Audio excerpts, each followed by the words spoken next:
Assalamualaikum warahmatullahi wabarakatuh. Ya, kembali lagi dengan saya Endah Herdia. Saya mahasiswa YIN di Kota Bengkulu, Fakultas Tarbiyah dan Tadris, Prodi Ilmu Pengetahuan Alam. Video ini saya buat untuk memenuhi tugas Pancasila yang bertema ragam budaya yang terletak di Kota Bengkulu. Dan semoga video ini bermanfaat buat kita semua.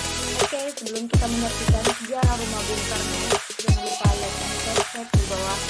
Terima kasih dan selamat menonton.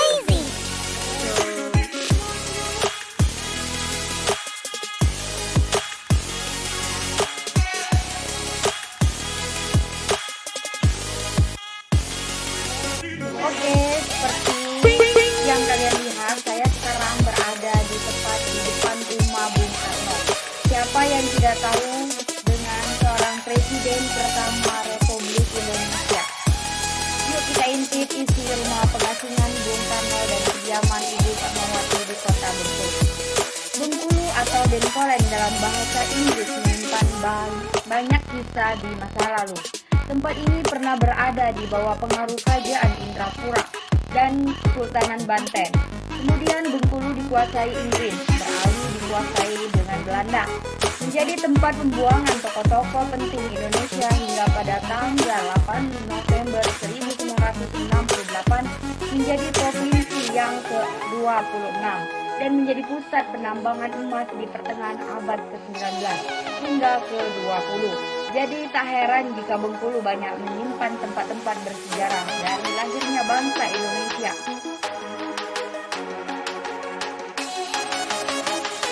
Jadi tak heran jika Bengkulu banyak menyimpan tempat-tempat bersejarah dari lahirnya bangsa Indonesia. Tempat bersejarah tersebut diantaranya di rumah pengasingan Bung Karno dan kediaman Ibu Fatmawati yang masih berdiri kokoh saat ini. Rumah pengasingan Bung Karno adalah rumah yang ditempati oleh Bung Karno dan keluarga saat beliau menjadi tahanan politik. Setelah sebelumnya diasingkan ke ND Flores tahun 1934 sampai 1938.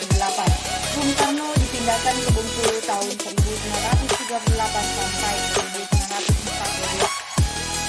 Bertepatan di lokasi Jalan Soekarno-Hatta, Kelurahan Anggur, atas Kecamatan Gading, Cempaka. Rumah ini awalnya milik seorang Tionghoa bernama Leon Boeng Seng. Kemudian bagian depan rumah pengasingan Bung Karno ditemani istri tercinta Ibu Inggit Ganarsi. Bung Karno menempati rumah yang memiliki dua bangunan utama berupa rumah inti dan pavilion belakang. Rumah pengasingan Bung Karno di Bengkulu tidak terlalu besar dari segi bangunan, namun memiliki halaman depan dan belakang yang sangat luas. Dan juga ada sumur yang konon katanya di Bengkulu punya banyak cerita. Dari sumur yang membawa berkah sampai kisah cintanya dengan Fatmawati. Sumur itu membuat kita awet muda. Kemudian di ruang kerja Bung Karno terdapat beberapa rak buku yang terisi penuh.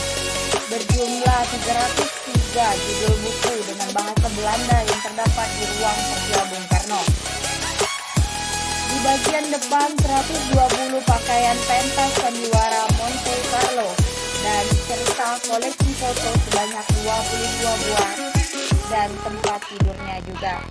Salah satunya yang paling terkenal dari arsitektur beliau adalah Masjid Jami.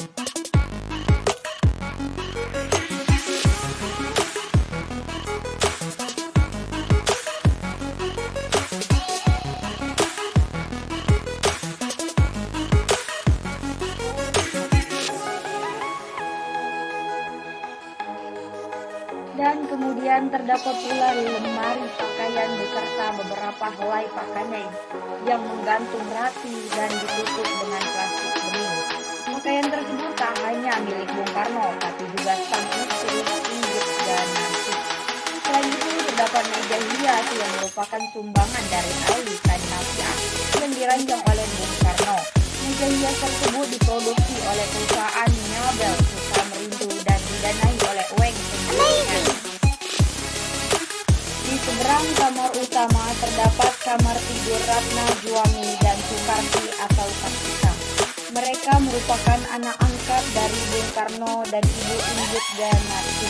Ratna sendiri sebenarnya merupakan keponakan dari Ibu Inggit, sedangkan Sukarti atau Kartika merupakan anak sulung dari Atmo Sudirjo. Sukarti dan Kartika menjadi anak angkat Bung Karno saat beliau berada di MB. Saat memasuki kamar tersebut, saya mendapati sebuah ranjang besi dan beberapa foto Bung Karno dan keluarga. Selain itu terdapat foto Padmawati yang kala pertama beliau datang ke Bengkulu. Belum menjadi istri Bung Karno, justru di Bengkulu inilah Bung Karno berjumpa dengan Ibu Padmawati yang membuatnya jatuh hati. Kemudian di ruang tamu saya mendapati meja dan bangku tamu serta sepeda ontel milik Bung Karno. Sepeda ontel tersebut terpanjang dalam sebuah etalase kaca. Dan kemudian pada bagian langit-langit terdapat lampu hias menggantung dengan motif yang cantik seperti lampu di rumah-rumah jonglo. Dan kemudian tak lupa juga foto Bung Karno terpanjang dalam bingkai yang berwarna emas. Lanjut ke bagian belakang rumah, terdapat sejenis pavilion yang di sampingnya terdapat sumur yang masih berfungsi.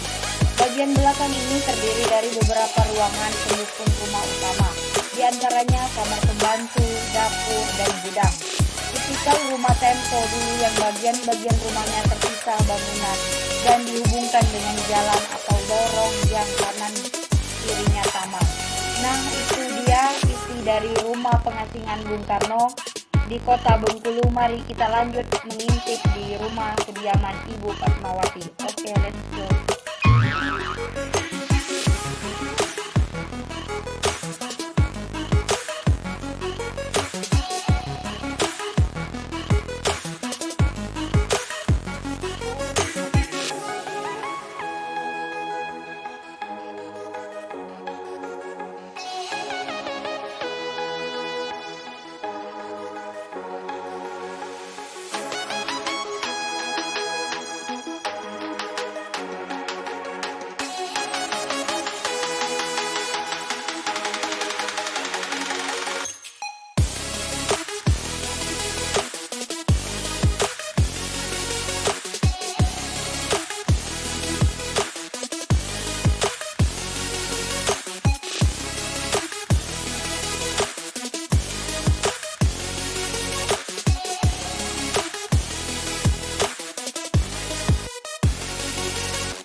Baiklah, tepatnya di depan rumah Ibu Padmawati atau lebih juga disebut Ali Fatimah. Lahir di Bengkulu 5 Februari 1923 dan meninggal di Kuala Lumpur, Malaysia 14 Mei 1980 pada umur 57. Salah satu istri Presiden pertama Soekarno. Dan juga ia juga dikenal jasanya dalam menjahit bendera pusaka merah putih yang turut dikibarkan pada upacara proklamasi kemerdekaan Indonesia di Jakarta pada tanggal 17 Agustus 1945. Oke, baiklah, kita terlebih dahulu mencuci tangan dulu dan kemudian memasuki rumah Ibu Padmawati. Sebelum itu kita melepas dulu sepatu dan memeriksa suhu tubuh mengikuti masa pandemi corona. Dan kemudian kita akan memasuki rumah Ibu Padmawati. Inilah rumah Ibu Padmawati, dan ini juga ada gambar mesin jahit bendera merah putih pada saat Ibu Padmawati menjahit. Dan juga ini ada juga gambar Soekarno dan tulisan-tulisan Ibu Padmawati, serta ada juga kebaya-kebaya yang di lemari kaca disimpan biar tidak berdebu. Dan juga di sini ada foto-foto Ibu Fatmawati serta dengan Bung Karno, gambar-gambar Ibu Fatmawati pada zaman itu. Oke. Dan juga ini ada juga gambar Ibu Fatmawati dan Ibu pada zaman itu. Kemudian di sini ada gambar lukisan Ibu Fatmawati serta ada baju kebaya Ibu Fatmawati yang di dalam lemari kaca. Ada juga kursi-kursi Ibu Fatmawati. Serta di sini ada juga Fatmawati lahir dari pasangan Hasan bin dan Siti Khadijah. Orang tuanya merupakan keturunan Putri Indrapura, salah seorang keluarga raja dan Kesultanan Indrapura pesisir selatan Sumatera Barat. Dan ayahnya merupakan salah seorang tokoh Muhammadiyah di Bengkulu. Pada tanggal 1 Juni 1945, Fatmawati menikah dengan Soekarno yang kelak menjadi presiden pertama Indonesia. Dari pernikahan itu dikaruniai kelak menjadi 5 orang putra dan putri, yaitu Guntur Soekarno Putra, Megawati, Rahmawati, Sukawati. Dan pada tanggal 14 Mei 1480 ia meninggal dunia karena serangan jantung ketika dalam perjalanan pulang umroh dari Mekah yang dimakamkan di Karet Biufak, Jakarta. Oke, kemudian ini ada juga piagam-piagam dan serta ada juga gambar-gambar foto Ibu Fatmawati. Dan ini ada juga kamar Ibu Fatmawati. Kita akan memasuki kamarnya. Di sini ada juga kelambu yang berwarna putih dengan besi, meja, kursi, cermin, dan lemari. Kemudian kita akan memasuki kamar Ibu Fatmawati dan juga ada musim Ibu Fatmawati. Dan juga ini ada gambar-gambar Ibu Fatmawati saat bersama Bung Karno. Dan gambar Ibu Fatmawati bersama Bung Karno ini ada juga gambar-gambar ada masa Inggris, serta ini ada neneknya Ibu Fatmawati dan ada gambar Ibu Fatmawati dan pada gambar Bung Karno ini gambar Ibu Fatmawati saat memancing. Dan juga ini ada Ibu Fatmawati pada zaman Inggris